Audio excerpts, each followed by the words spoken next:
joining us here.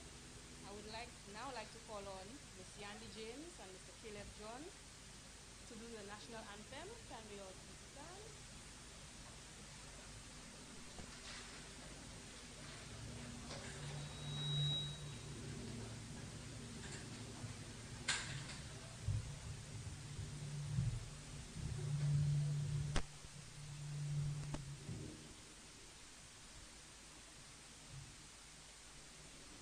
Sons and daughters of Saint Lucia, love the land that gave us birth, land of beaches, hills and valleys, fairest isle of all the earth, wheresoever you may roam. Love, oh love, our island home. Gone the times when nations battled for this Helen of the West. Gone the days when strife and discord dimmed the children's toil and rest. Dawns at last a brighter day, stretches out a brand new way. May the good Lord bless our island, gather sons from Hoanam. May our people live united, strong in soul and strong in heart. Justice, truth, and charity, our ideal forever be. Thank you. Thank you. Can you please remain standing? I would now like to call on Father Lambert said Rose to do the opening prayer.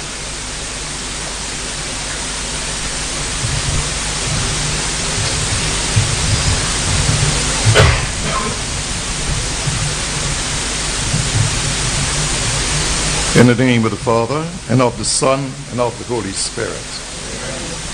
O God, you created your people and situate them throughout the world to reflect your glory.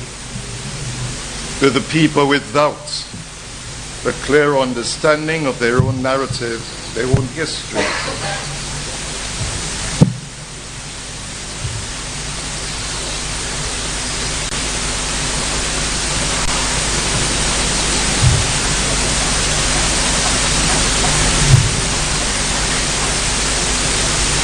will quickly settle in a sense of low esteem. But who does not know his history will have no identity. We thank you for the gift of wisdom bestowed upon those who got together for the compilation of the history of Roseau. In so doing, to remove the stigma that was once settled with the term Jean Roseau, meaning a people without an identity, without self-esteem. May their glory be restored and your true image and likeness come to fruition in them. Bless this gathering here this evening, and may all that we do one day come to fruition in us through you, through Christ.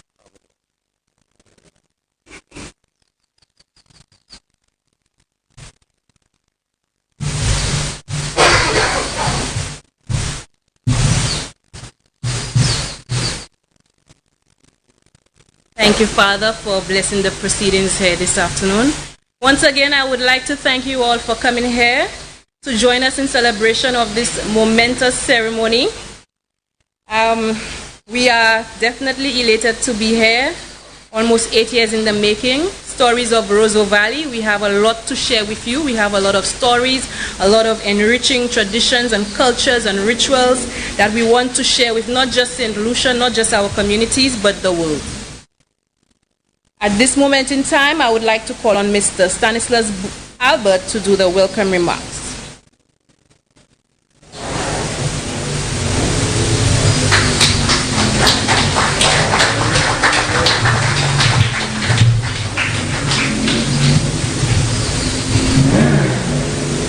A pleasant good afternoon to everyone.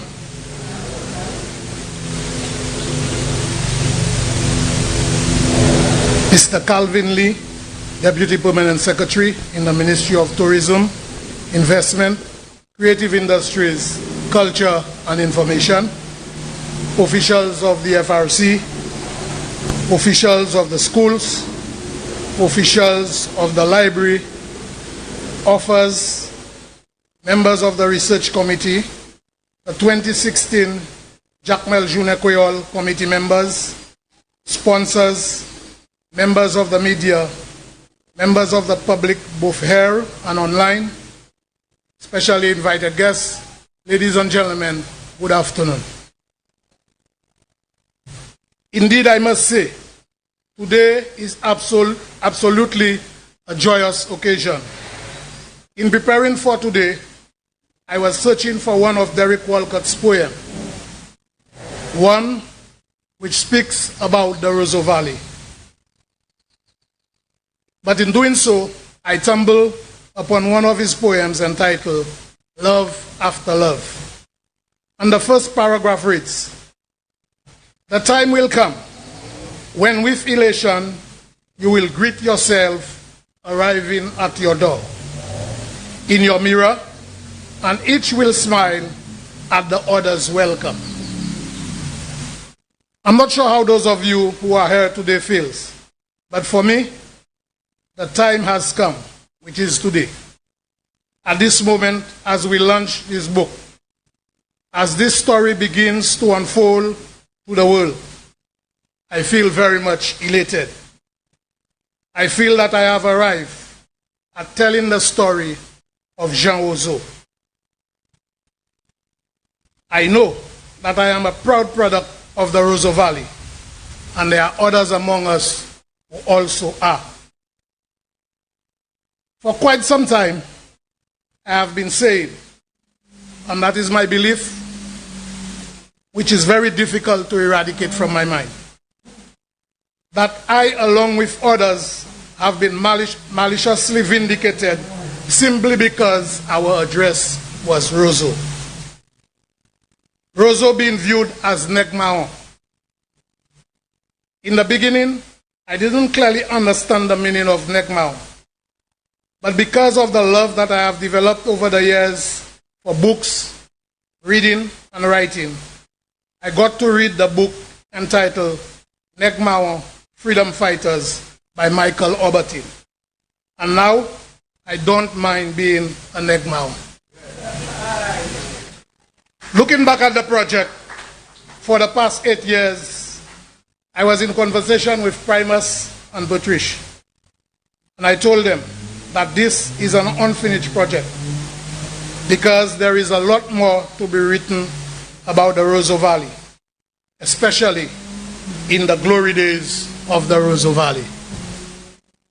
Ladies and gentlemen, let us today each smile at the other's welcome. Today, we have been able to tell the stories of the Roseau Valley.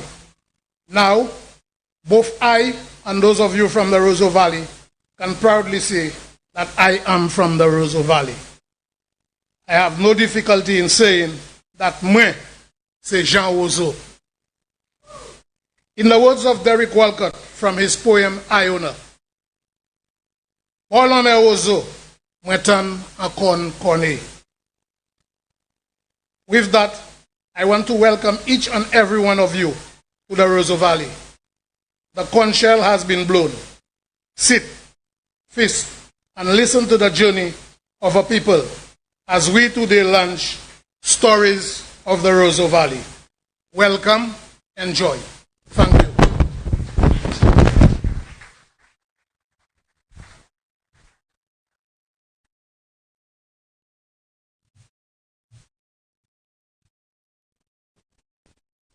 Thank you very much, Mr. Stanislas Albert.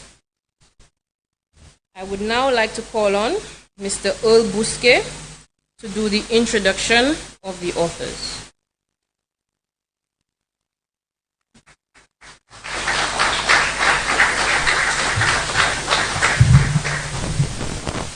Good afternoon, wherever you are, here, there, and everywhere. It's an auspicious occasion when we are celebrating Jean Roseau on a very important weekend when we are also celebrating the achievements of another young St. Lucian in the name of Julian Alfred, who has done what we all know she has done. What the world doesn't know, and we are telling them today, is that a people, a community who has been written and spoken about historically, eventually decided to tell their own story. And this publication, while it is an 8-year-old work, it comprises in 185 pages and 14 chapters different stories of the same community, coming from the mouths of the people looking into the mirror and sharing with us the histories that have been orally embedded in their heads.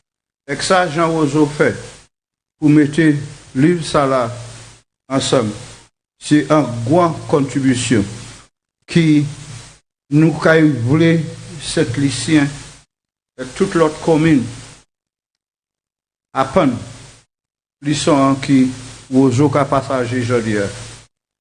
Because this book, while written by 7 contributors, the effort of putting it together, of taking us from the 2016 Journée Creole activity in Jacmel to the 2024 launch of the Stories of Roseau Valley is, like I said, a long trip. And the contributors, all except one, are here today.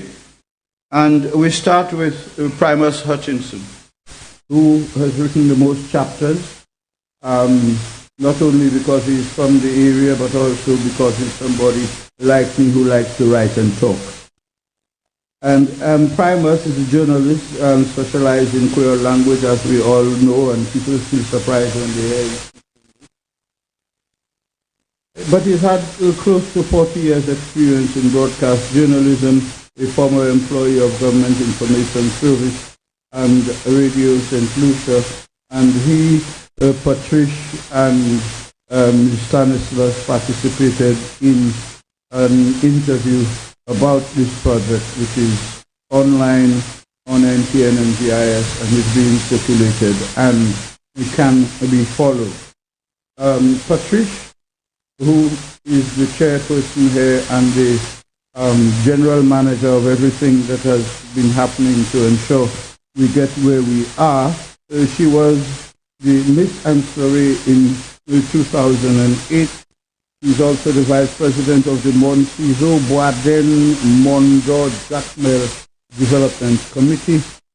She's president of the Jacmel Jeune Creole Committee and a public servant. This is just a minuscule bit about Patrice. When you pick this up and you go through it, we need to give her the recognition for the various contributions that she has made.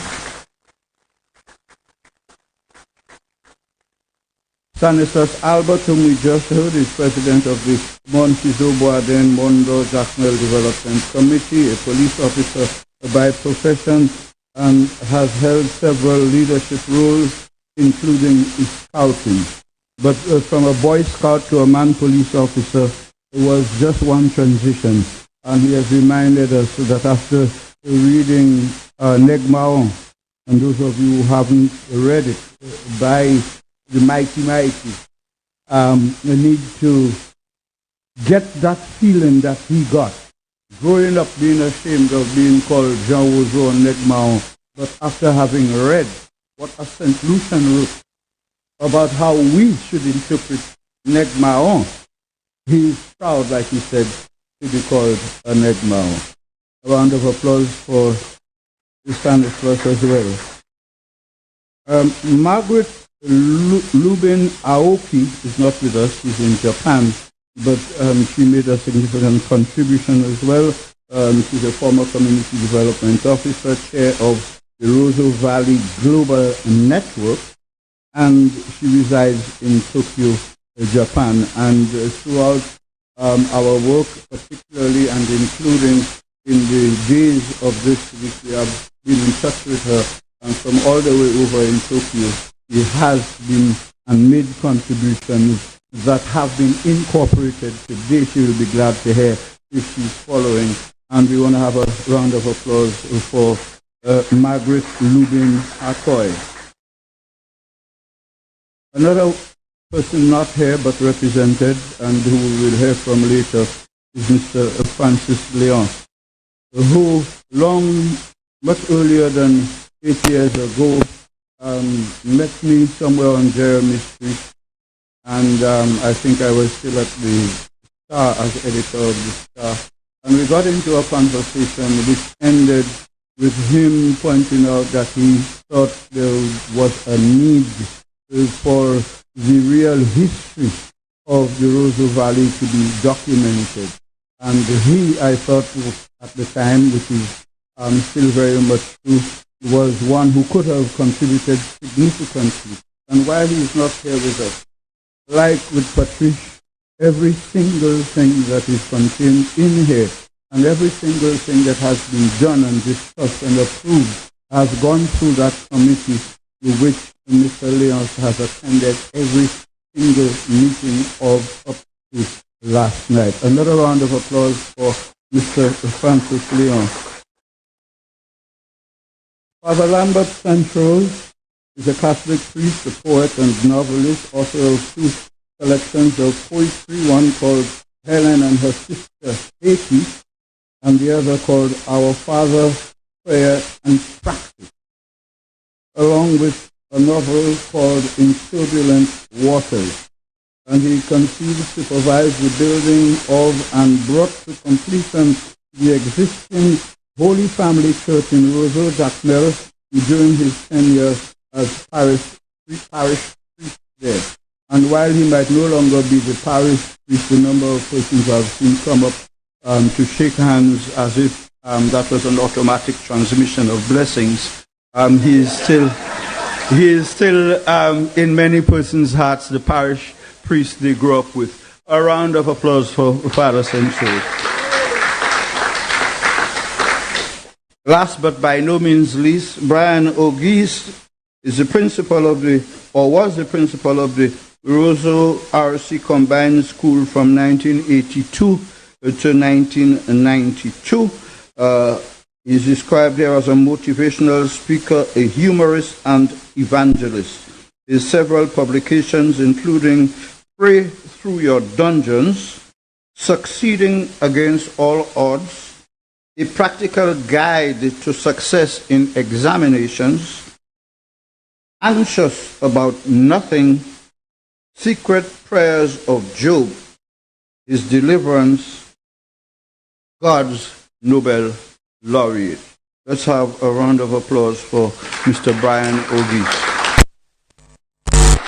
And that was about the authors, but what they wrote is compiled here, and I can guarantee you that after reading this, you will want to identify with Jean Roseau.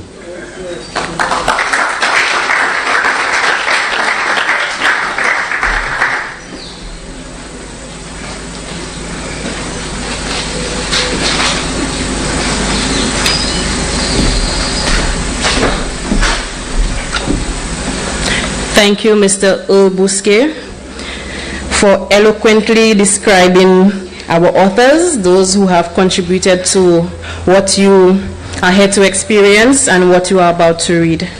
I would now like to call on Sir Calix George to give some remarks. Please welcome Sir Calix George.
Indeed, Master of Ceremonies, ladies and gentlemen, I'm very sorry for the incapacitation, but that comes with age, I suppose. Thank you very much. First of all, I want to indicate that this ceremony is a very, very unique one, and it's taking place during the week of emancipation, and obviously is an event that must be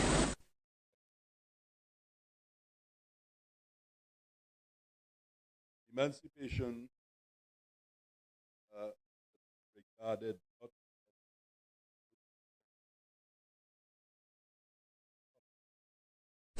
that takes a very, very long time to fruition.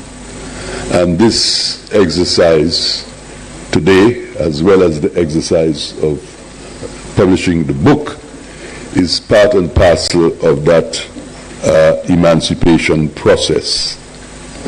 The Emancipation Act that was done by the British government has been recognized by a lot of intellectuals and lawyers as the worst act that was ever passed by a government, because it was given artificiality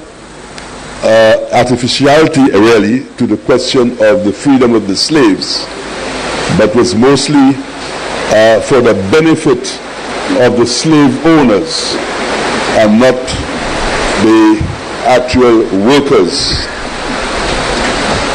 And it was also vicious in the sense that there was a continuity after the Emancipation Act itself, because the laws were erected, were pursued to further suppress the slaves, so that they had a very, very hard time for their freedom. And so the process of freedom continued. And that is why we have the Jean Roseau concept, It is because of the specific laws. There were passed laws against the workers. So this book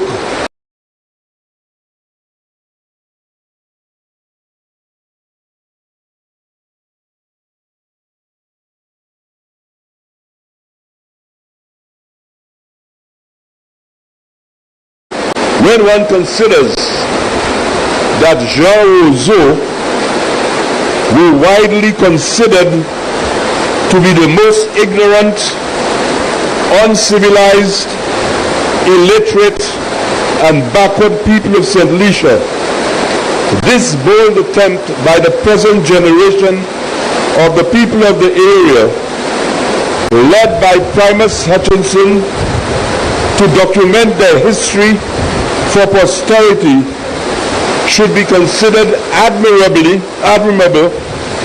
and must be graciously complimented and applauded by all of us.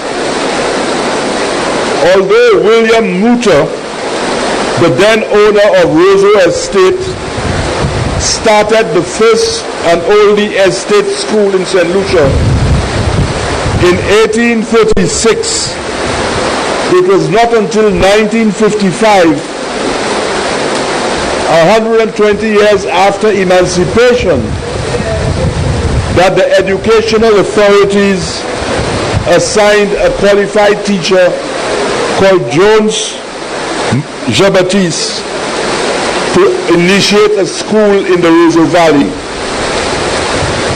The embryonic school was a little room, and after years it evolved into what is now known as the Roseau Combined School. When educational improvement occurred in the valley was lucky in that it got Irene Dujon, who came from the valley, as the first principal of the Marigot School, and that was a big achievement for the people of Roseau.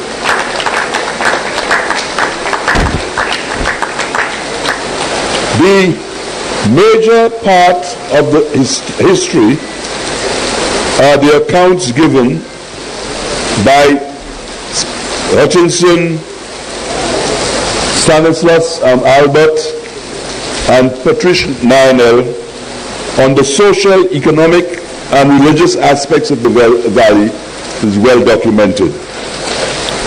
Attention must be drawn to certain enlightened features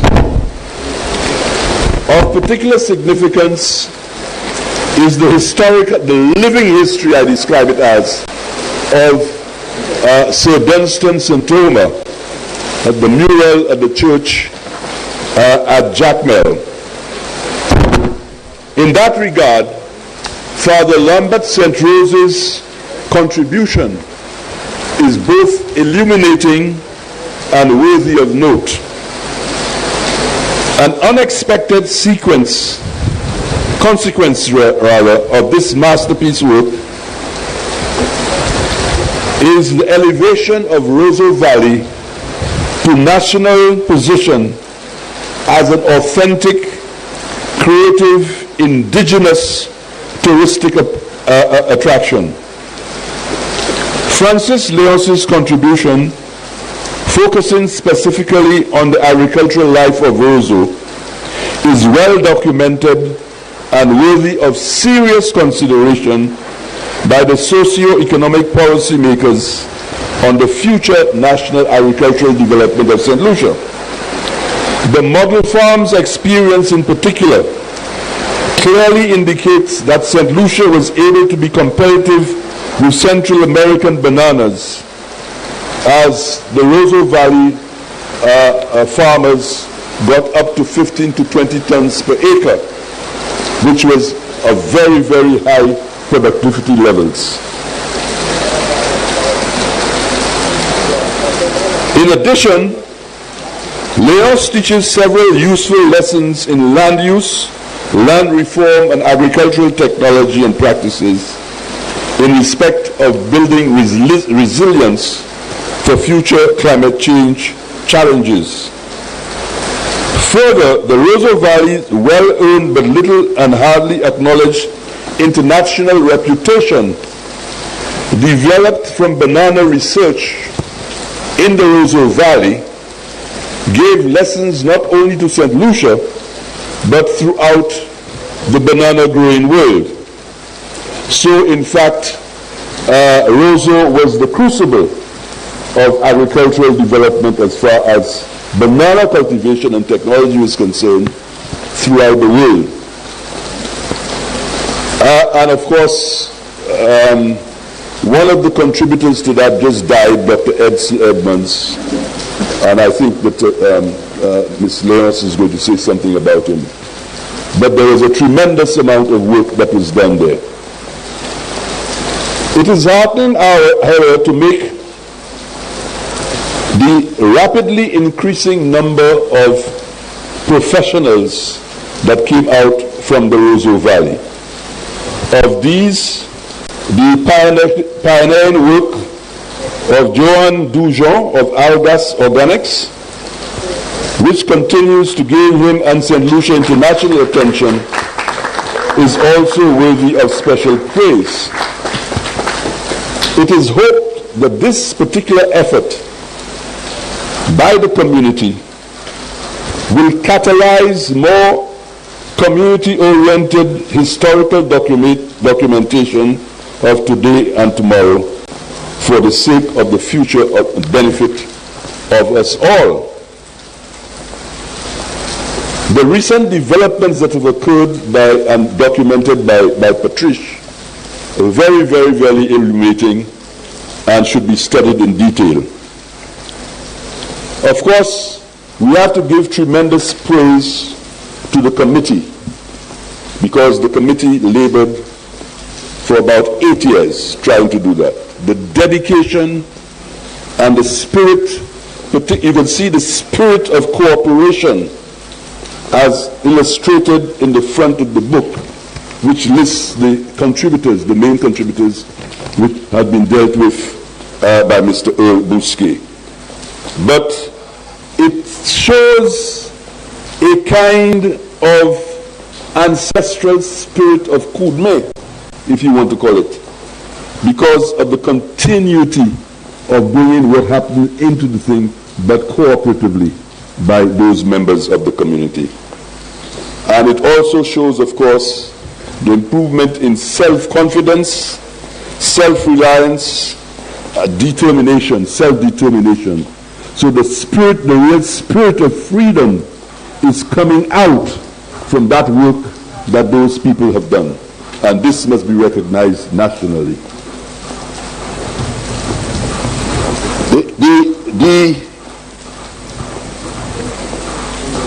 The thesis of the main theme, really, is one of what I describe as hope for the future. And it's really showing the spirit, the fighting spirit of the ancestors being imbibed and being expressed by the current authors. Now, I like to describe the book, that is my own term, as a mirabile dictu book, being a colonial educator, if you want to call it, getting my education like work at. Mirabile dictu is the Latin for a wonderful story to relate. So this is a mirabile dictu story, a wonderful story. But I would say that this, and somebody mentioned it, that it is incomplete story. It is not a full-fledged story of the valley. There are certain, and if I may make, having read it and done the forward, some constructive criticisms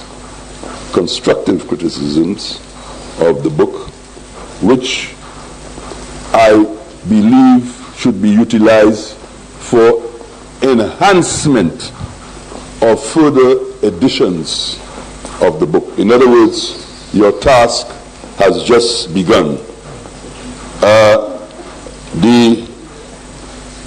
There are a lot of insights provided by what you have done, and there are a lot of lessons to be learnt nationally from that. Both old and new challenges as they relate to climate change and so on, much more has to be delved into. There is need, for example, to give a greater input to certain of the periphery areas of the area, places like Roseau, Millet, etc., etc. Mention was made in the book about two individuals, Stephen Hippolyte and Stanislaus Matthew, just in cursory. These gentlemen were from Millet and were in charge of what was known as the friendly societies. And they worked the friendly societies for the area, which was very significant because basically the friendly societies was the old NIS, if you want to call it that. And that, I think, is something that needs to be captured again in your further elaboration of this book. The other thing is that the question of the transport system, mention was made of, Lilburn, who went through Never Die or something like that? Never Fail, yes. But there were some others, especially the Matthew family from the Millet, the Vanna side and so on, which I think should be incorporated in further editions. Then there is the influence of the Roseau Dam and its contribution to the survival of the north of the country. We have to recognize that as well. It's not a simple matter that Roseau has contributed significantly to all the things that the fellows in Castries are enjoying, because it was the banana money, right, that made the contributions for the development of water supply coming from Roseau. So this, I think, should be captured. There were also Roseau who made contributions to Castries, the commercial side in Castries, just like, for example, you had the Judas and so on from Ancillary and so on. There were the coup de Bacchuses from Roseau that had their business in Castries, and that should be taken. One of the most important aspects of this also is the recognition. There were recognitions of some people, but during my research, there was a significant gentleman by the name of Cyril Matthew, who happened to be my boss, and who made one of the most significant contributions to the development of the banana industry in St. Lucia, straight from Roseau, from Millet. And I want to illustrate this by an article in the Voice of St. Lucia, all right, which says Cyril Matthew, an outstanding soil of St. Lucia, straight from the Roseau Valley. And so this has to be reinserted and incorporated in the new edition when it comes in. So Patrice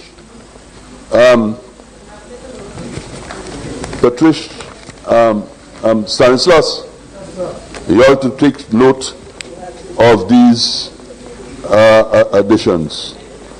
Now, finally, Roseau Valley, the lesson that comes out from this, and Mr. Leons had said he'd made a revisiting of the valley after 20 years, and he found that the valley was still agricultural, which is significant, because the best soils that you have for Roseau. So if I were the Prime Minister of St. Lucia, and I got this book, the first thing that I would do was to ensure that Roseau would solve the problem of food security in the nation.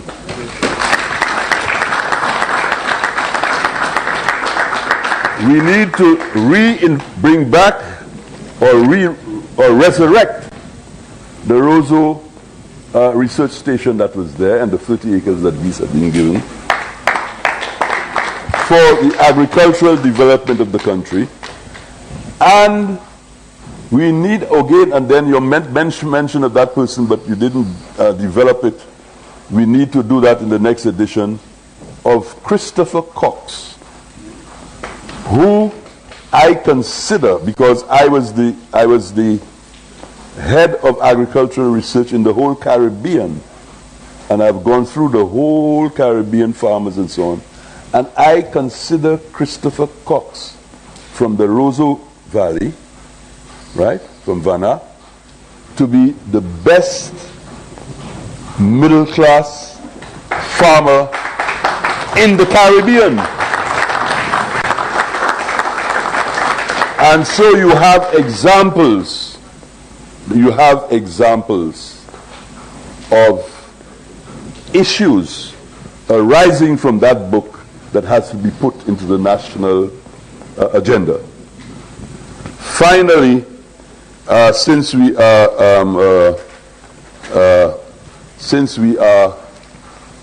in St. Lucia Distilleries, and since we are celebrating Juju's triumph, I want to suggest that the industrialization of this area, which is to this side of the Roseau Valley, be continued, and that St. Lucia Distilleries consider the erection of an agro-industrial complex that would take care of all our wild mangoes and so on, and preserving them and so, all right? And our fruits, and that you could probably, when that new agro-industrial complex comes in, you will, of course, utilize the fruits and so on to make two specialities that will bring money to the world and to St. Lucia, to St. Lucia. One is Juju Gold, which would take things like mango and passion fruit juice, incorporate it with your liquor down here. That's the gold. And Juju Silver, which will take more things like soursop and things like that. Thank you very much.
There is my camera. There is the camera.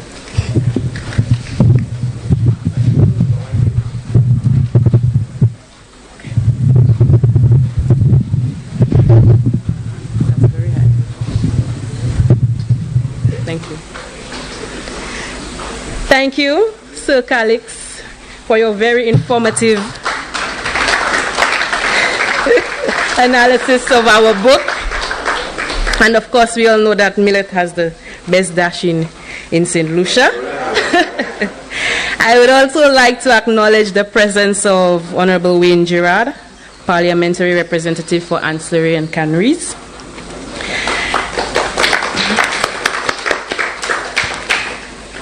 I would now like to call on Mr. Primus Hutchinson. He is our research team leader on this project, to do a summary of the book. Please welcome Mr. Hutchinson.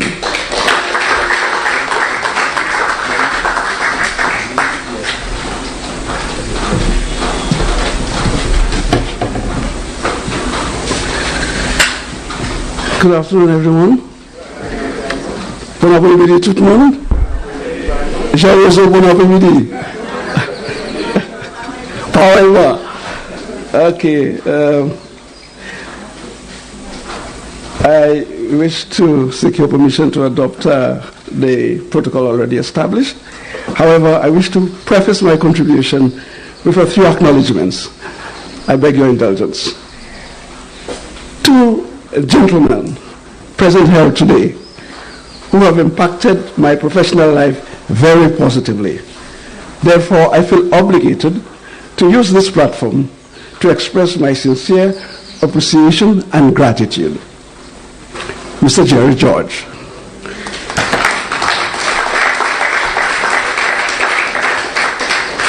Who paved the way for me to navigate a very rugged path by providing basic training in the field of broadcasting, making it possible to grasp the rudiments of particularly radio broadcasting.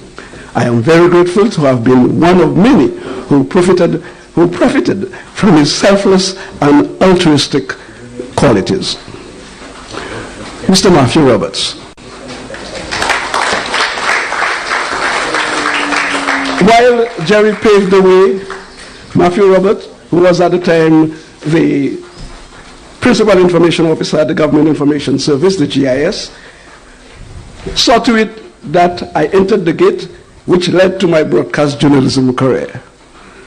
He personally saw to it that I became part of the GIS team, and the rest is history.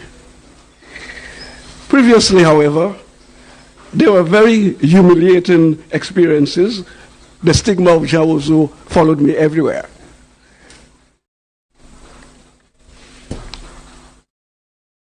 And like the mighty shadow, I was seriously contemplating moving to the hills. But unlike the shadow, planning to plant peas in Tobago, my aim was not focused on legumes at all. However, I'm very thankful to Mr. Jerry George and Mr. Matthew Roberts. Thank you so much, sirs. Thank you.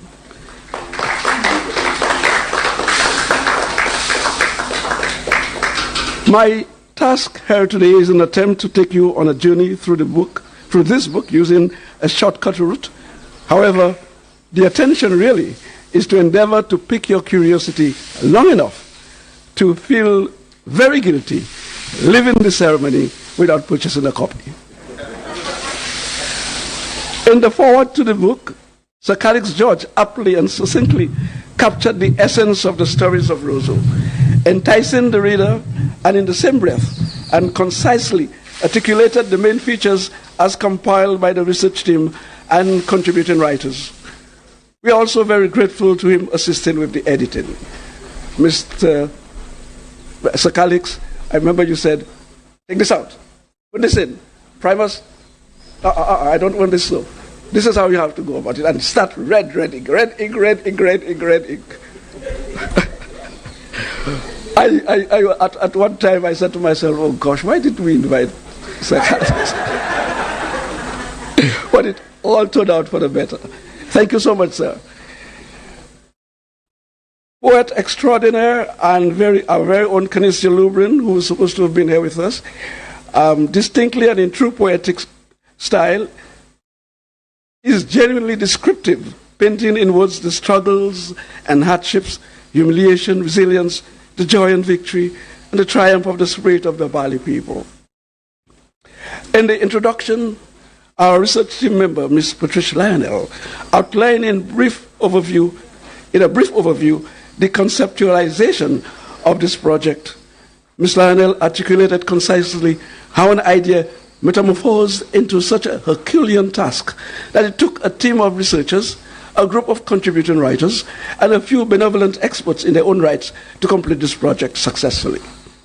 The idea was born after the Jackwell community, one of 4 communities selected by the Monsignor Patrick Anthony Folk Research Center, FRC, to host Junior Creole activities in observance of Creole Heritage Month in 2016. The Roseau community first held this activity in 1997, and on both occasions successfully captured the national Lawen Creole competition, firstly by Miss Anne Lubre, popularly known as Miss Monica, and incidentally, 2 of her daughters contributed to the completion of this book. However, you will need to read the book to know precisely their contributions. The second lady to capture the crown, and she's here with us, was Angela Simon, a retired school teacher, better known as Ferrier, and that was in 2016. Give her a hand. The early history of Roseau Valley is documented by historian Robert DeVoe, recounting the experiences of the European sailors and missionaries arriving at the Roseau Bay in the year 1700. Your humble servant attempted to summarize DeVoe's account, highlighting the early settlers occupying vast areas of land using slave labor to cultivate various crops, which include cocoa, sugarcane, on very arable soil. The settlers quickly expanded their cultivation from small farms to much larger ones. This resulted in the construction of a jetty at the Roseau Bay, and according to DeVoe, this initiative encouraged a number of ships to berth, thereby boosting a successful form of mercantilism. Long story short, sugarcane eventually became the viable crop. A sugarcane factory was established, and sugar became a major export commodity until it was no longer viable. Of course, DeVoe's account highlighted a number of issues: labor wars, discontentment, strikes, uprising, and even deaths during that era. DeVoe noted that during the sugarcane era, the factory experimented with the brewing of an extra strong pure spirit drawn out of the sugarcane juice, and in collaboration with the Barnards, owners of the Dennery Valley Farms and Factory, produced the Denros Bounty Rum. Now, I don't know how many of you remember cock. What is it? Cock chase something. The rum was so strong. Cock what? Cock shot. Yeah. Most of you wouldn't remember that, but I was still a kid. But I tried to experiment with it, and gosh. Anyway, well, there we are gathered today. Where we are gathered today is testimony to how progressive it has been from the sugar factory days to a state-of-the-art, multiple award-winning company, the St. Lucia Distillers. They are indeed very grateful for this. Let me finish. We are indeed very grateful for their much-needed support. So a round of applause for Mrs. Moplezi and a wonderful staff.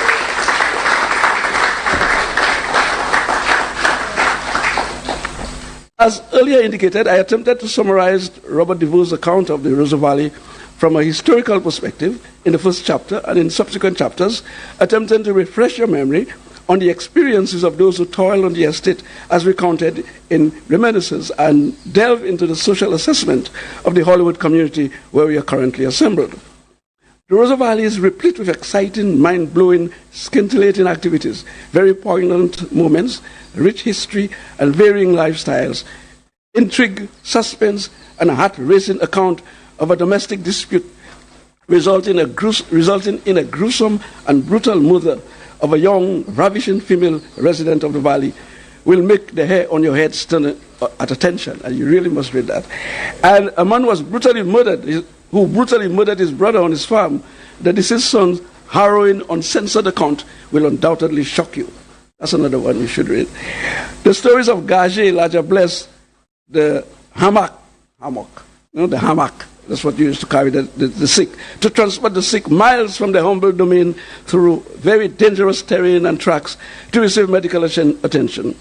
The early years of dancing and the advent of hi-fi music using battery power, of course, electricity was years away. It will interest you to know that many occurrences, mishap, mistrust and distrust at a time, and the end results. Tasala, le nutekani amusement.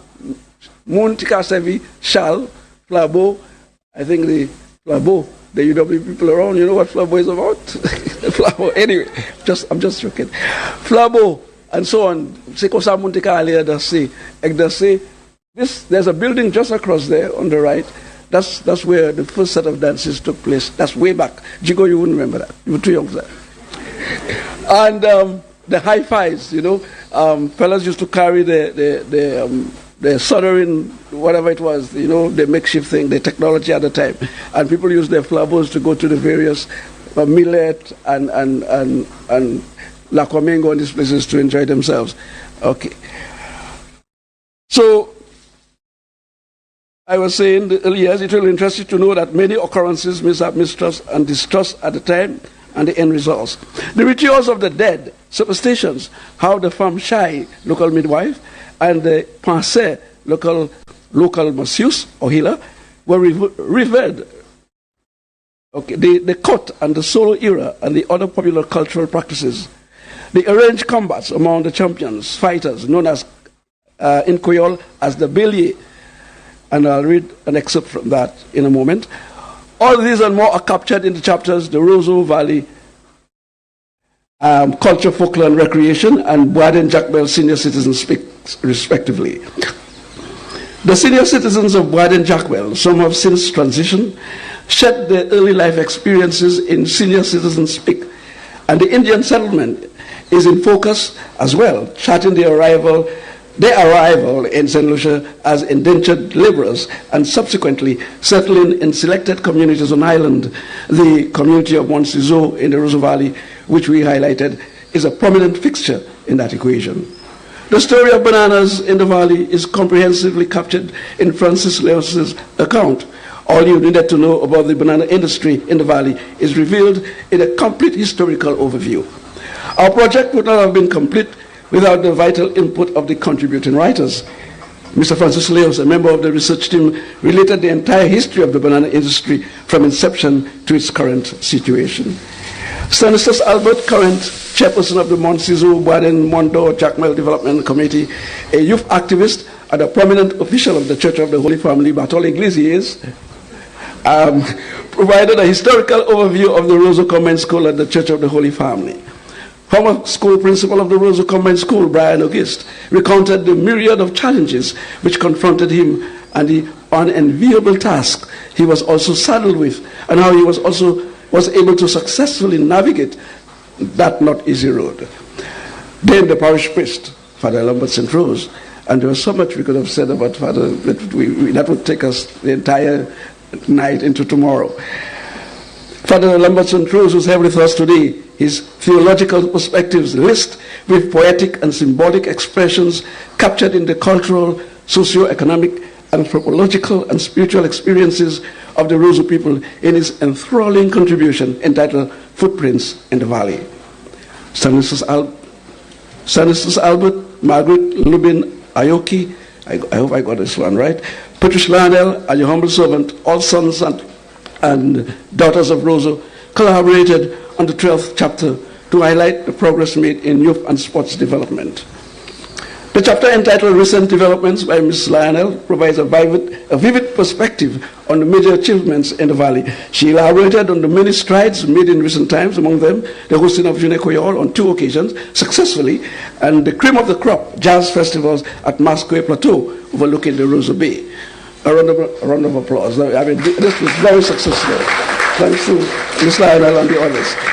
The many significant contributions made by the Roseau people of all walks of life, those still alive and those gone before us, cannot be overemphasized. Therefore, in our last chapter, Mr. Lionel and I, after much deliberation, gave honorable mention to the most prominent members of the community and the sterling contributions over the years. In this chapter, you will be introduced to the rural healer, per se, the storyteller, the midwife, the farmshai, the farmer, the housewife, geriatric athlete, female, the geriatric athlete, female, who won medals both locally and nationally, and those in academia and varying professionals, the cultural icons, musicians, among so many others. We have missed a few, but too many to mention, and so our sincere apologies to those we failed to mention. Trust me, the task was a daunting one. It would be remiss of me not to mention this gentleman who was part of the editing team, but also volunteered to write the proscript, and is here today to deliver the vote of thanks, Monsieur Ulbusque. Let me express our sincere gratitude for your selfless approach. And other members of the team to see this project to its completion. I don't think it is wise to allow you, Mr. Busquet, to blow your own trumpet while delivering the vote of thanks, so I'm doing it right now. Mr. Lionel, I know you will get your flowers, but the painstaking task you undertook voluntarily to ascertain all were in order, and finally perusing the copy from Amazon, and praise God you did, cannot be overemphasized. A round of applause for her, please. And this, ladies and gentlemen, this was a sneak preview of the stories of Roseau Valley. Thank you so much.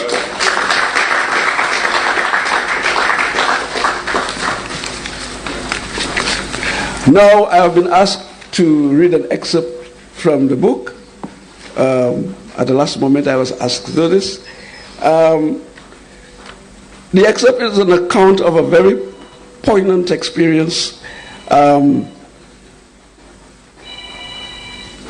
considering that it may have been the very first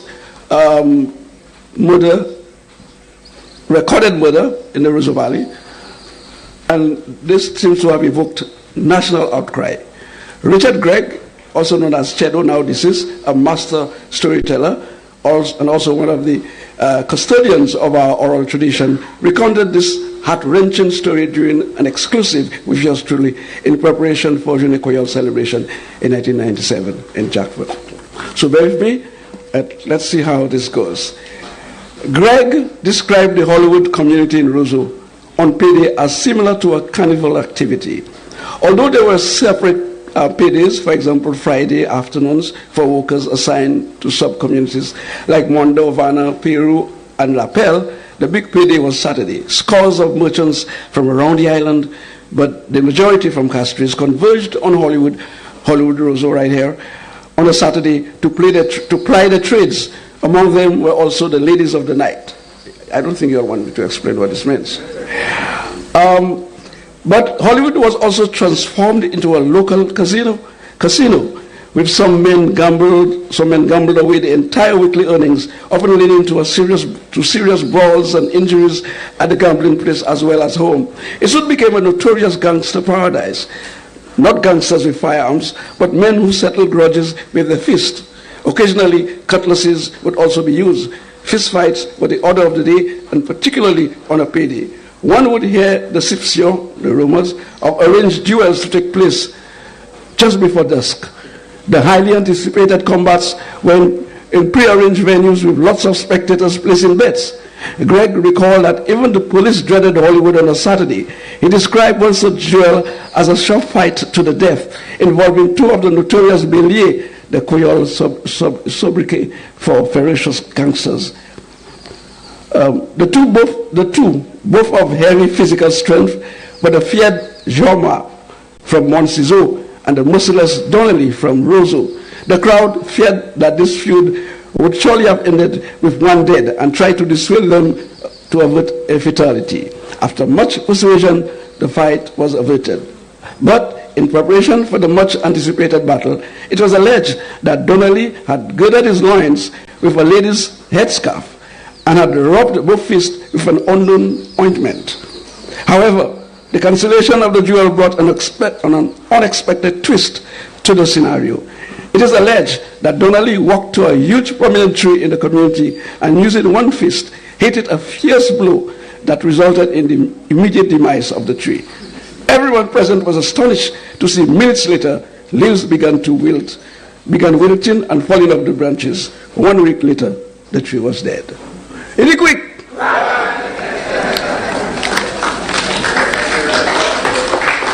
Thank you.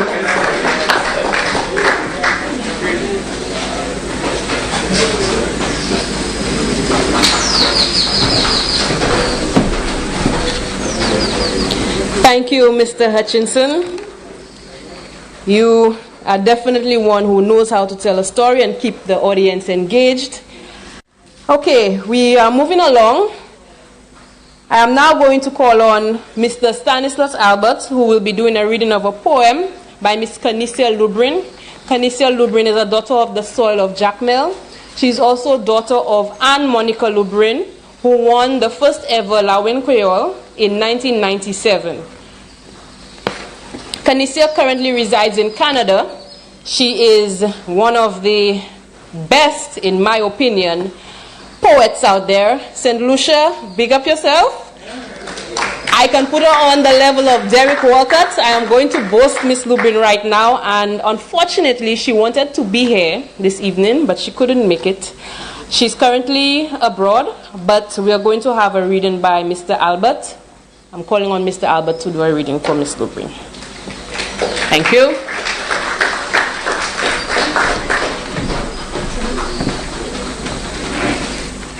I read to you a poem entitled In the Valley of Roseau by Canisia Lubrin. The world nests the body. We walk through the morning of our stories, nesting here. Nesting, we said. We spend this world mourning blissfully. Inside a long time, we dream and what? We said these are our rivers, mangoes and quibish are two in the dew of our vision. And fireflies light our walkway on the trail storm have swept over the bananas. Such wonders are never finished. The world we see, we are the world. Our raw things are not costume. Practice is endurance. Unless, we say, survive this world and suppose. Block of bare, weathered wood could be to the tree a future light or a world after charcoal. Who can explain the scenes of bay leaves and stem mocking green clouds on the galvanized roof of linen kitchens? Those details can only expect us.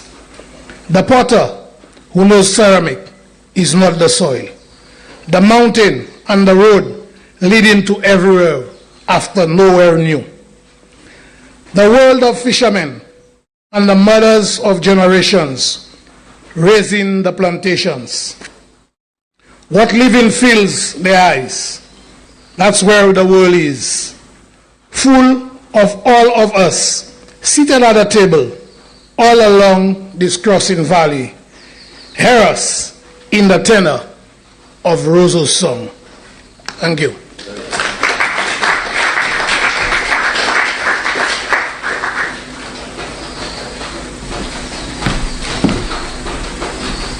Thank you, Mr. Albert. I couldn't have done a better job myself. At this moment in time, and as we continue to celebrate the launch of Stories of Roseau Valley, we stand on the shoulders of many who have made this moment possible. This book is not just a collection of stories. It is a collective effort, a labor of love, and a testament to the dedication of so many who have contributed in one way or another. From the storytellers who shared their memories, to the researchers who meticulously preserved the details, to the editors and countless others who worked behind the scenes. This book is a reflection of their hard work, commitment, and passion. Some of the contributors are here with us today. Others, though absent, are very much here in spirit. Their contributions have ensured that the rich heritage of the Roseau Valley will be preserved for generations to come. In their honor, I ask that we now observe a moment of silence. Let us take this time to reflect on their efforts, appreciate their contributions, and recognize the impact they have had in bringing this book to life. We wish to pay our respects to those who passed from the inception of the book in 2016 to now. Mr. Egbert Lionel, one of the prominent personalities mentioned in the book, he was a former principal of the Roseau RC Combined School. Miss Mariam Eloui, an interviewee from Boaden. Mrs. Irene Dujo, former principal of the Stanley John Odlum Memorial Secondary School. Mr. Guy Ellis, a veteran journalist. He was one of the editors for our book in the very beginning. Mr. Leslie Charles, former FRC chair and former Creole Heritage Month Committee chair. Dr. Joseph Edsel Edmunds, former director of WINBAN. So I'm just going to ask just to take a very brief moment to reflect on these veterans.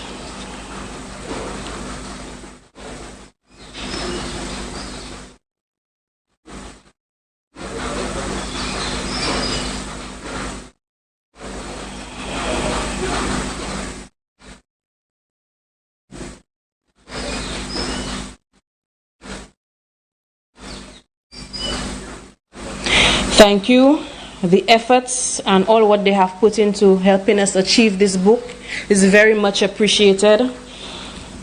I got emotional when I mentioned Mr. Leslie Charles, because when we first started in 2016, he was very pivotal in this book. He was one who assisted us and guided us in the beginning. It was almost like a seed that he had planted, and I can remember the last message to him. I think it was late last year. I was asking him for the spellings of his names, because I like to spell people's names and announce the names correctly. And then a few months after that, I learned of his passing, and it's just very touching to me right now. But he would be proud if he was here today. I would now like to call on behalf of Mr. Francis Leos, who is also a member of our team. Unfortunately, he could not be here with us today. I know he's at home watching. Hi, Mr. Leos. I would like to call on Mrs. Joan Cooper, his daughter, to do the tribute to Dr. Joseph Edsel Edmunds. Please welcome Ms. Cooper.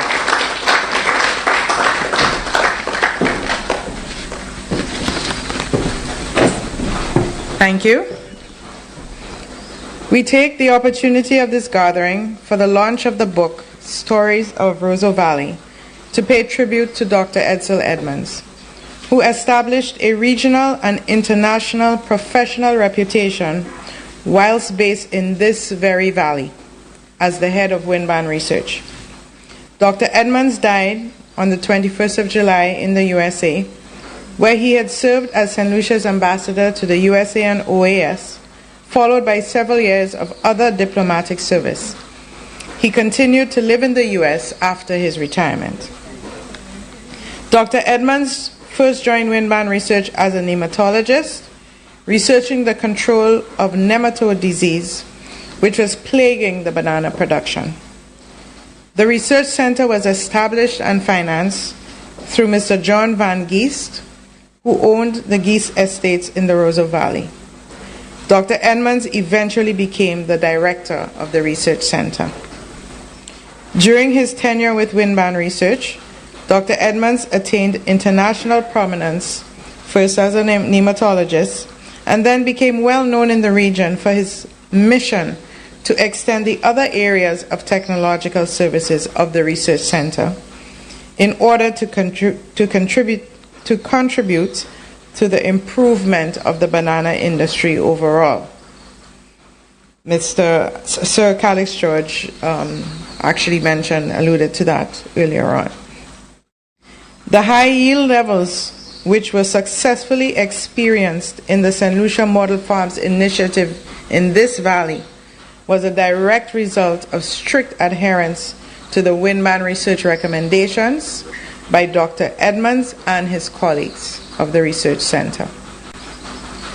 The launch of this book, which will sensitize people to the cultural and social aspects of the Roseau Valley, will hopefully also bring into focus the potential for a planned agricultural scheme incorporating the positive experience of the St. Lucia model farms. Again, Sir Calix George mentioned that in his remarks earlier. May Dr. Edmunds' memory serve to cause the development of a national policy for the economic development of the Roseau Valley, with the utilization of the nearby, still standing and unused Research Center building serving as a catalyst to this. We thank him for his contribution, and may he rest in eternal peace.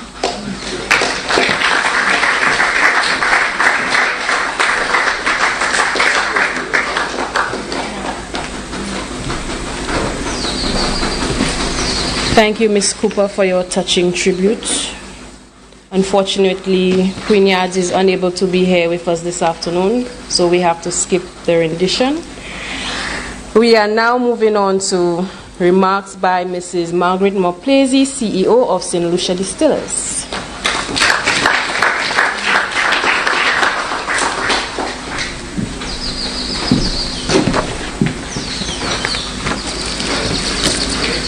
Honorable Minister, distinguished guests, authors, and cherished members of the Roseau Valley community, good afternoon.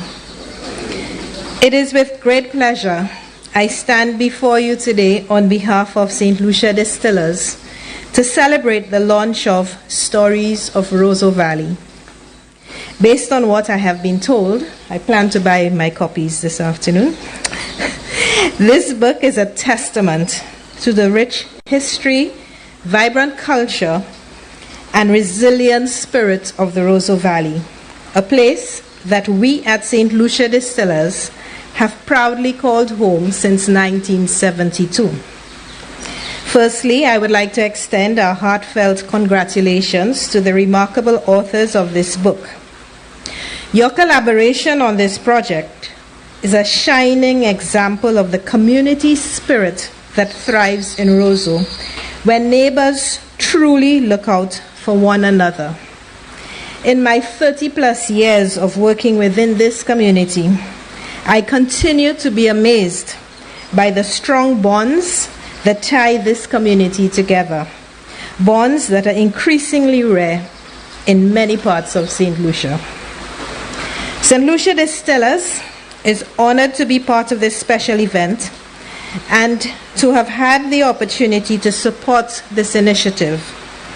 Over the years, we have not only contributed to the economic development of the community by being a major employer, but we have also supported initiatives in education and other areas vital to the well-being of this community. We are here to stay,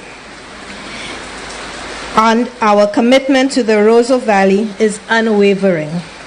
In fact, our ambitious investment plans for the coming years will transform this valley, and it is crucial that our history and the history of the valley is meticulously documented.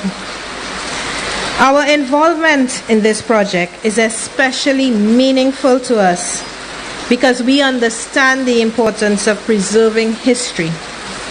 On 2nd of May 2007, St. Lucia Distillers faced a devastating fire that resulted in the loss of all our historical records. While we had computerized our financial information, we had not yet digitized our historical documents. This loss was deeply felt, and it underscored for us the critical importance of documenting and preserving our past. Recently, while conducting research for a geographical indication application for St. Lucia rum, you will see it's in the Gazette right now, we struggled to find specific information about St. Lucia Distillers. This experience certainly brought home to us, once again, the value of preserving history. And of course, we did not hesitate when the opportunity arose to assist in documenting the history of the Roseau Valley, our home. I would like to encourage everyone who is able to do so to purchase a copy of the book. In doing so, you are not only supporting the authors and their work, but you are also helping to preserve the rich history of the Roseau Valley for future generations. Thank you once again to the authors for your dedication, and to everyone here for your support of this important project. Let us continue to celebrate and document the stories of our community, ensuring that they are not lost to time, but are instead passed down as a cherished legacy. Thank you.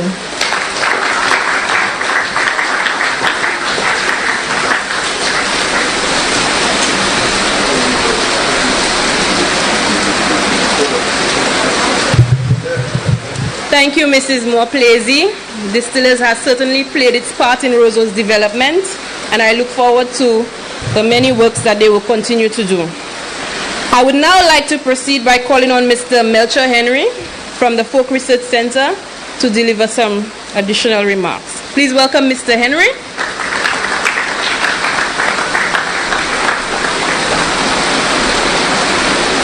Good afternoon, ladies and gentlemen. Allow me to adopt the protocol that has been established. When we got a call from the group which produced the stories of Roseau Valley, we immediately decided that we had to be part of this project and provide the support that they had asked us to provide. We ourselves, Folk Research Center, as the name implies, is a research organization. Unfortunately, like Distillers, in 2018 there was a fire at Folk Research Center and we lost 40 years of records. So we were able to preserve some that we had stored in other locations, but we are at a stage now where we are beginning to rebuild. Okay. It is important for us to document our history so that we can pass on the knowledge to our young ones. When I was growing up, I attended the RC Boys Primary School, and I remember they taught history, but the history that I learned, there was nothing about St. Lucia, you see. There was nothing about St. Lucia. I learned everything about the Morant Bay Rising. It was an inspiring story about the Maroons in Jamaica. But I never learned about Marion Padre in St. Lucia. There was nothing about our own brigands in St. Lucia. So this effort, plus the effort of others, there's a saying that St. Lucia is not a research-oriented, we don't have a culture of research. So I'm hoping that we can begin to change this by documenting our history, and we can encourage other communities to do the same. I haven't read the book from cover to cover, but I selected certain stories, and one of them that I went for from the very beginning was the one on the model farms. And the reason for this is because I worked with the Banana Association for 14 years. So I know something about model farms. And I wanted to see if they had captured the significance of the economic contribution that Roseau Valley had made to St. Lucia. I wanted to see it because I was going to mention it if that had been missed, but I think Mr. Leos captured it. But then I want to give you a statistic that will tell you how significant it was. And the reason why I can do this is because I was the one extracting the data from the database. So I know. Okay? Model farms in a fortnight produced the equivalent of Grenada's annual production. That's how significant it was. Okay. Now, one of the things that has been mentioned about the book is that this is just a beginning, and that's the impression I got from reading some of the stories that I've read. And even with respect to model farms, there is more that needs to be looked at. For instance, following the demise of model farms, what has been the social and economic impact on the lives of the people in Roseau Valley and environs? Okay, these are some of the things that need to be looked at, and there are lots of accounts in the book, but it needs to go a little further and analyze the social impact, what it really means, and so forth. But I think it's a commendable effort, and Folk Research Center congratulates you on the production of the book, and we hope that there will be a revised edition or part 2 or something of that sort. All right, thank you very much.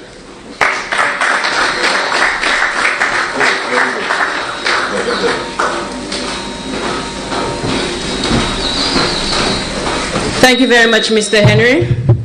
There will definitely be more to come.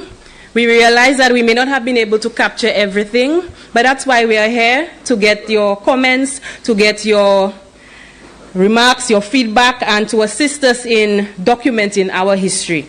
I would also like to recognize the presence of Monsignor Patrick Anthony of the Folk Research Center. Thank you.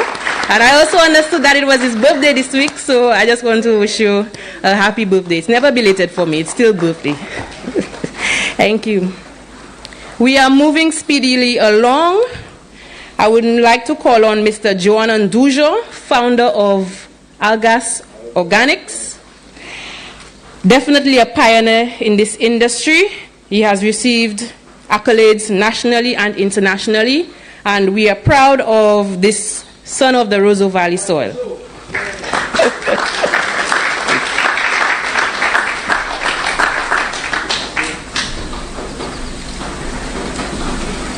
Good afternoon, everyone. Allow me to adopt the protocol that has been established. I must say that it's an honor for myself and my family to be here. I want to say a big thank you to Patrice and the team. You have done a remarkable job. A lot of the stories that you have told mirrored some of the stories my mom told me growing up during the Geest era, etc. So that was a fantastic job done. I want to say that this book personally was a very big eye-opener for myself. It grounded my understanding of who I am as a person, why I became an entrepreneur. I think that Roseau inherently tend to be rebellious, tend to not accept what is given to them. We are go-getters, we are hustlers, we will go out and make it happen. And I always thought that was just intrinsic, but learning about these stories, I realized, wow, this is from the ancestors. This goes way beyond just myself. And I just want to say that it really, again, confirmed some of the stuff that my mom said to me and made me realize that we truly are pretty much Roseau in every sense of the word. But today I want my remarks to be about destiny. Because as I read through the book, there was one theme that sort of stood out to me and I wanted to highlight it. And the one thing that stood out to me was that the people of the Roseau Valley, for the most part, we have always been adapting to external forces. Sugarcane, bananas, now tourism. But we have not generally created industries of scale ourselves. We have always been surviving and reacting to external. And why do I say that? That's something that I'm proud to be changing as a Roseau. That we can create an industry internationally from sargassum seaweed that has moved from St. Lucia to Miami to Europe. That a Roseau can move from just having things happening around them to creating industries. And I think that's the next step for our young people coming up. Not just looking for a job, not just fitting into what's happening around us, but how can we become creators? But it didn't start with me, it started with my mother, and I wanted to highlight that story that she shared with me before I jump off. So my mother, when she was very young, for those of you who may not know, she was the principal of the Marigot Secondary School. This is a real Roseau story. So my mother, when she was about 13 years old, she got funds to go to Martinique to be a house servant for a lady called Madame Joan. She was a French aristocrat. And being a true Roseau, she found that Madame Joan was being too overbearing one day. And she said to her in Creole, as a 13-year-old poor girl, uneducated, my mother said to her, I'm going to go to university. A little girl who came from right there said to this woman, I am not going to be your servant forever, I'm going to go to university. And Madame Joan, recognizing that she was a Roseau, reported my mother to her daughter, who then got my mother into the University of the Southern Caribbean in Trinidad. So I just want to share that story, that our destiny moving forward is in our hands. We cannot depend on anybody else outside. As Roseau, we have to look for opportunities for ourselves and create opportunities for ourselves. And rather than reacting to what the world throws at us, it's time for us to become the creators. I will end by saying that I think that my parents really instilled in me and my brother, from their own experiences, a desire to shape our own destiny, not to be victims of external circumstances. And I just want to say that, in conclusion, that all of what we've been able to achieve as a company, as a family, I wish more of it was in St. Lucia, but that's for another story. But even internationally, I want to share with everybody that your dreams as Roseau, your dreams, your visions, they are yours to make true. Do not sit and wait for anybody to come and make it happen for you. You make it happen for yourself. And I know from our history, we can do that. I'm an example of it. And I pray that in the years to come, there will be many, many other Roseau. That book will have to be filled with you need to have like 10 chapters. That's who's coming up now. It's not just murder and crime. You have determined, driven people here who have a vision for the future that they're going to make a reality. So I just want to share that with everybody. Thank you. And it's a total honor and pleasure to be here.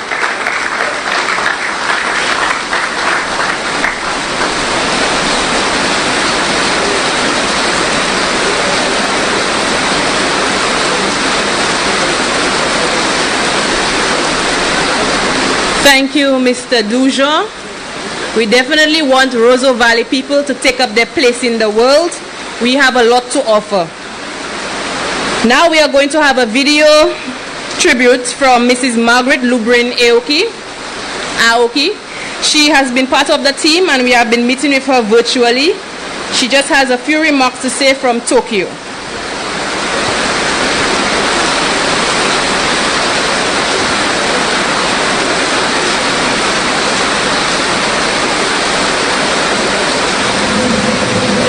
Hello everyone, Margaret Lubrin Aoki here, Maggie, and I bring you warm greetings from Tokyo.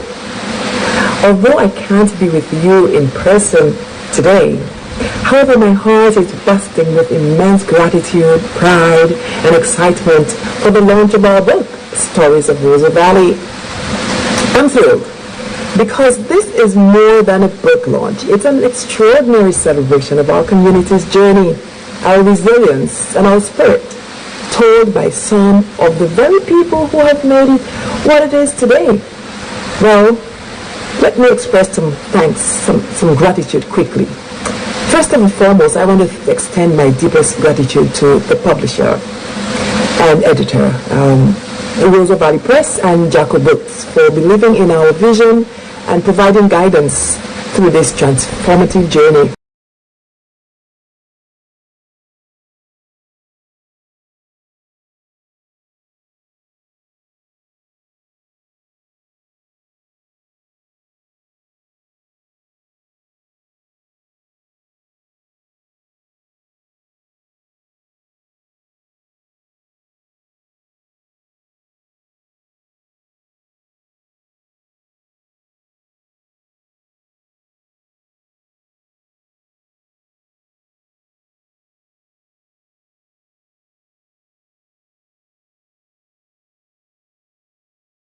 And as we captured the heart and soul of our community, we became enthusiastic about documenting our rich history, our struggles, and our triumphs. And why not? They're worth documenting, as these stories are the bedrock of our identity and the root of our collective strength. Undoubtedly, Stories of Roseau Valley is the result of love and an extraordinary collaborative effort. Countless hours of discussions, passionate discussions that is. I remember clearly. Some meticulous research and thoughtful revision, emails, messages have gone into its creation. Each of us brought our unique perspectives and strengths to this project, and I am immensely proud of the synergy we have achieved. Together we have created a truly marvelous read. Writings we hope will resonate deeply with you, the readers, and ignite meaningful conversations. Well, to speak of individual contributions. For my part, I focused on early childhood education, care and development, and youth and community development as well.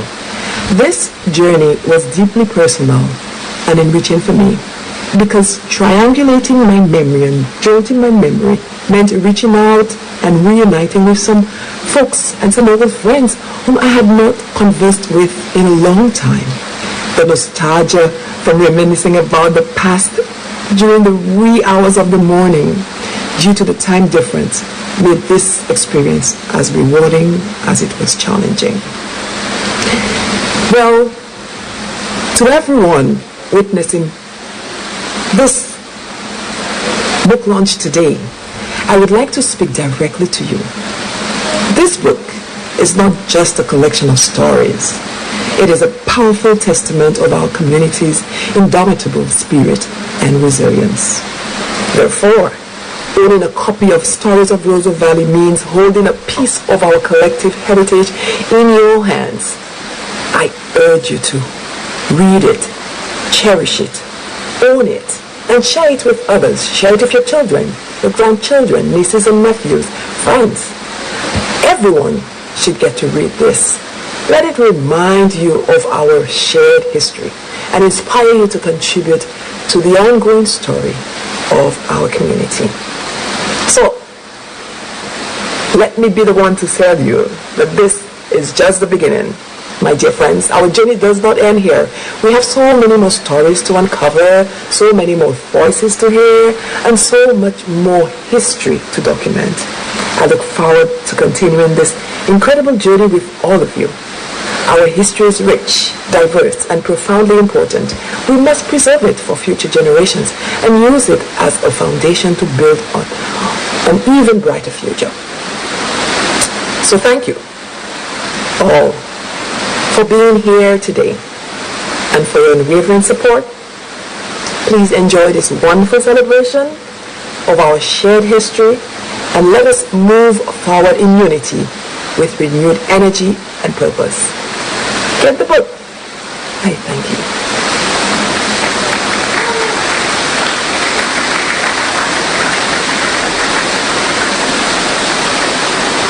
That was Margaret Lubrin Aoki. Unfortunately, the weather is trying to put a damper on the proceedings, but nevertheless, we prosper. I would like to recognize the presence of Mr. Giovanni Sendoma, son of the late Sir Dunstan Sendover. To inspire future generations. A special thanks also goes out to the editorial team who have worked tirelessly to bring this project to fruition. Your attention to detail and commitment to excellence has ensured that the Stories of the Roseau Valley is not just a book, but a treasure trove of memories. To our readers, both present and future, I hope this book will invoke a sense of nostalgia and pride. May it remind you of the simple joys of our valley life, and the deep connections that bind us together as a community. I encourage you to share these stories with your children and grandchildren so that the traditions and values of our community may live on. Finally, I'd like to express my appreciation to everyone who supported this project, whether through contributions, encouragement, or simply by believing in the importance of preserving our history. Your support has been invaluable, and this book launch would not have been possible without you. As we celebrate the release of our Stories of the Roseau Valley, let us remember that each of us has a story to tell. Let us continue to share our experience and keep the spirit of our village alive for generations to come. Thank you very much, and please purchase as many books as possible. I thank you.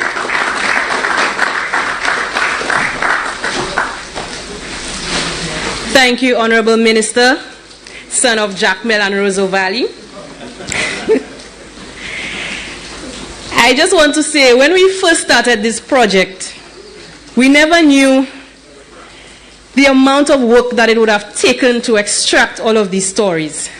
Yes, we were excited about this project, but delving deep into the information that we had to pull out We went through so many challenging times, and I know we may have left out some information. I know we may not have expounded on some of the things that we probably should have written more about, but there is more to come. I also want to encourage or to reach out to call out to the other members of the community, not just in Jacmel, but we're calling on Monsizo, we're calling on Roseau, we're calling on Marigo, Kulitown, Millet, Dewado, Tetshime, to bring out those stories. We know there is a lot to offer. We know there is so much more that we can offer the world. And we have launched this book, but I know there will be more to come. And when we call out to you, please, please answer our call. So with that being said, I think we have reached the end of the proceedings. We do have some renditions, but we've saved them till the end. For now, I would like to call on Mr. Earl Buske.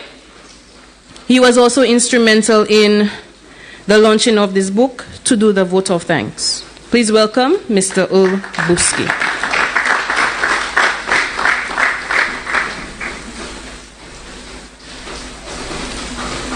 Thanks again, Madam Chair of Ceremonies. And we have a Creole saying, "Sidere mon kini mon." And there are hills behind every hill. And what we are celebrating today is the achievement of having climbed one hill. And I want to acknowledge the presence of Cletus Springer, who I mentioned earlier, has an article in today's Voice newspaper paying tribute to two of our great sons, Dr. Edmunds and Dave Samuel. Also, and before we go into it, like I said, there tout mon ni mon, and everything is connected. The history of Roseau valleys, and it is good that Sir Calix encouraged us, and everybody else encouraged us to see this as just the start, because this is the start of a story, and having told the story, we now know what we're missing. We have the contributions about the missing parts of what has been the result of the loss of the model farms. We have seen the importance of re-establishing Roseau as a center for food production. And the connections go all the way back to the fact that Roseau didn't just come out of the sky and exist by itself. We heard of the transitions from sugarcane to bananas to rum. And the connection between cane, bananas, and rum involved the Geest and Barnard families and companies.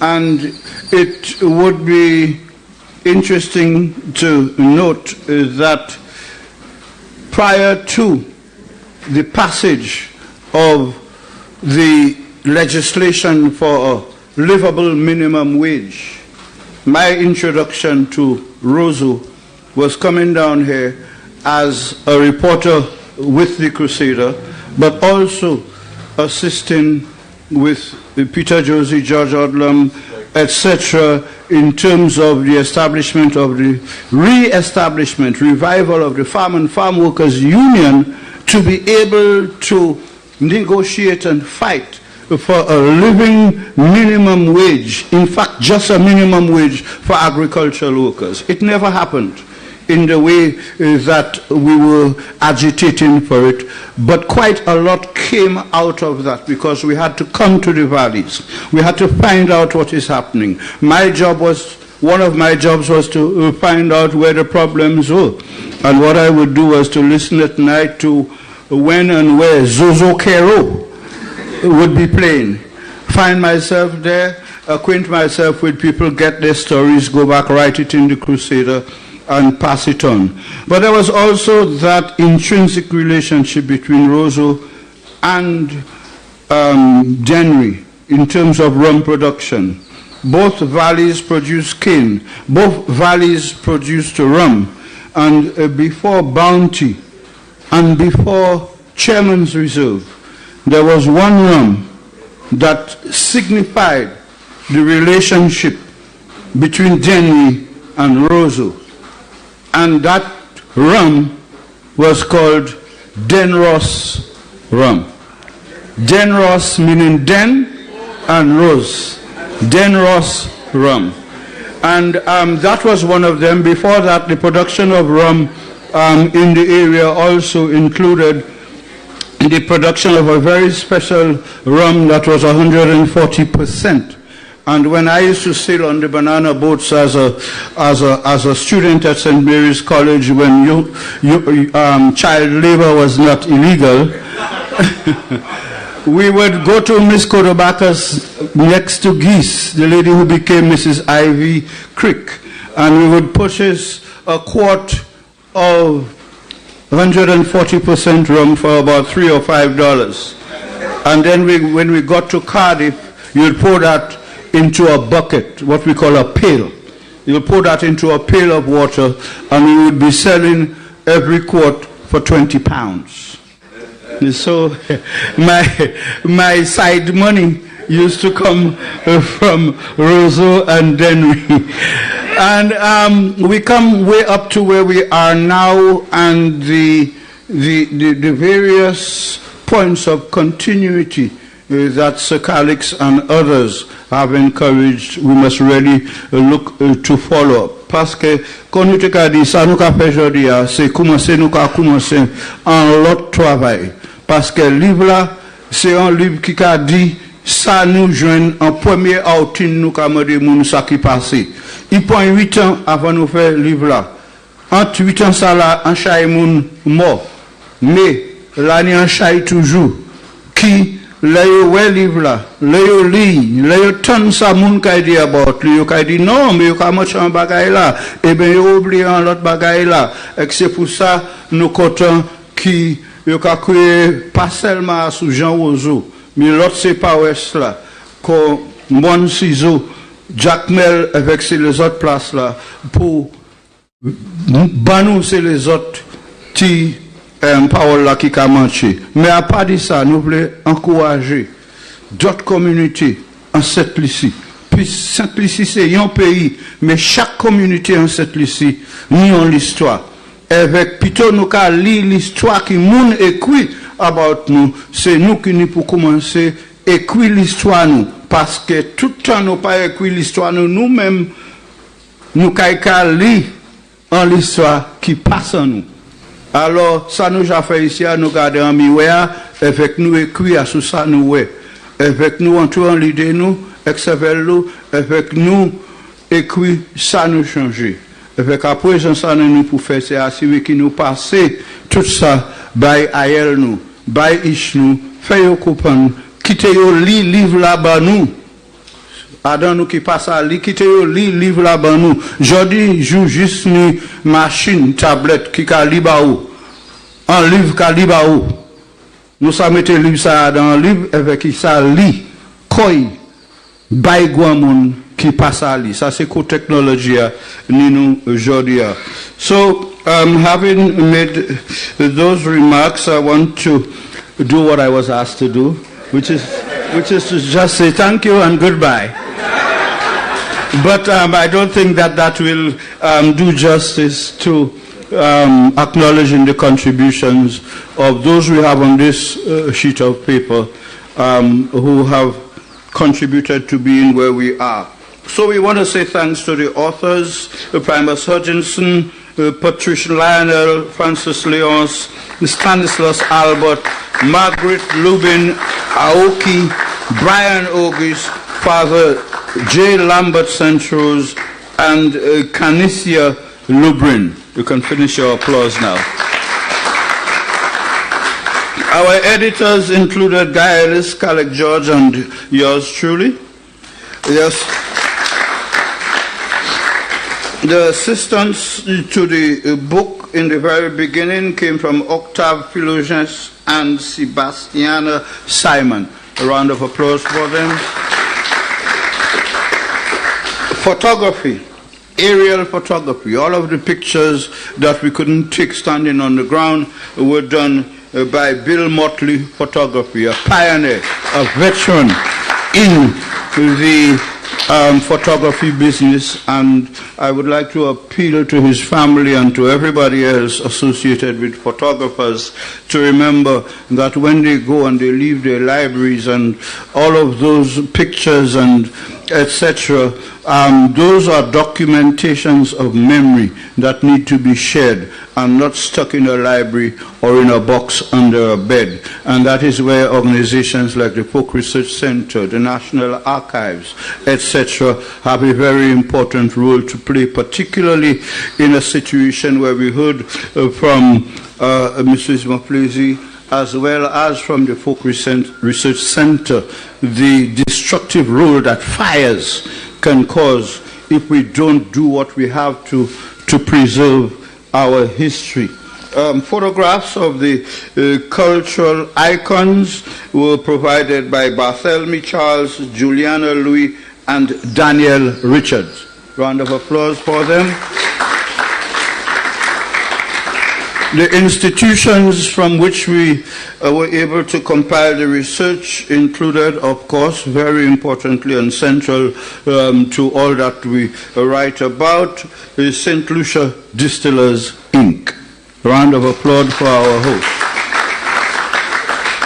We also got assistance from the National Archives Authority of St. Lucia, and not only from Monsignor Dr. Patrick Anthony, but also from the Monsignor Patrick Anthony Folk Research Center. That's the name of the center, the Monsignor Patrick Anthony Folk Research Center.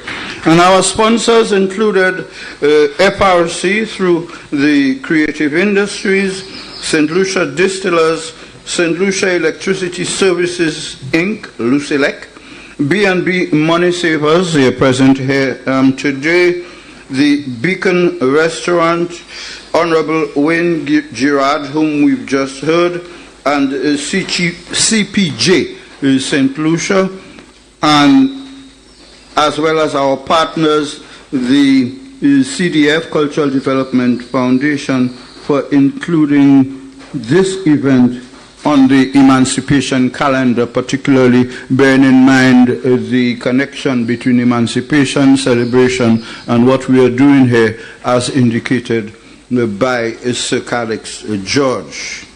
The publisher, Jaco Productions, we need a special round of applause for Jaco Productions and Dr. Anderson Reynolds. And special mention, Mr. Hilary Laforce, the former chairman of the Folk Research Center, the late Leslie Charles, who Patricia indicated was one of the initiators, original initiators of this project, and of course Raisa Joseph, the former executive director of the Folk Research Center. We also want to thank John Robert Lee and George Goddard for their reviews of the book, and for today's musical accompaniment and performances, which will come after me, would be Yandy James, Caleb John, Queen Yads, Sia, and Sweet Emotions Band. Saya, a round of applause for them. We want to thank Miss Joan Cooper for representing Mr. Leos.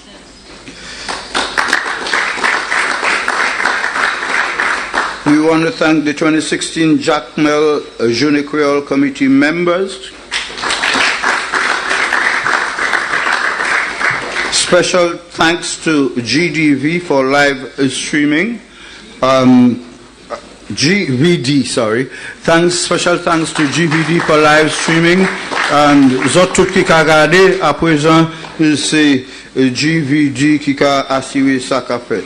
We want to thank the Government Information Service for the panel discussion that we did on Thursday, and which has been repeated until now and will continue to be repeated. We want to thank Bernard and Calabash TV, who are here.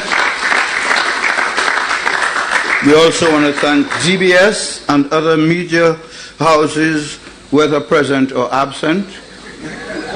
And we want to thank The Voice newspaper, which has a story about today in today's newspaper, but did not come out on the online edition. The Voice is very interesting. It comes out with the paper on Saturdays and Wednesdays, but only comes out with the online version on afternoons or evenings because they don't want the online, free online distribution to affect their paper sales. And finally, we want to say thanks to those watching from home and abroad. Sans nous partons là aujourd'hui. And we want to reach out to all those who are still following. We want to thank the two presenters of the messages from aboard, Ms. Aoki and the former Chief Education Officer. So on behalf of us all I did was to edit the first draft, and I did it with pen and paper because I still write with pen and paper. And the problem was being able to transmit that to Patricia and the others who were reading online and were reading the soft copies. So eventually what I had to do was to edit the 200 and something pages with my pen and paper, and then transmit that into the computer. And thereafter we were reading 6 or 7 other copies. But it was a labor of love on the part of each and every one of us, and we want to thank each and every one of you who came here today to participate. There was no sign that the weather would have been what it is, but I don't think that would have made a difference because it did not. So thanks on behalf of everybody, and we want to say a special thanks to Mr. Leonce following us from home. And please join me in giving a special applause to Patricia Lionel for her role.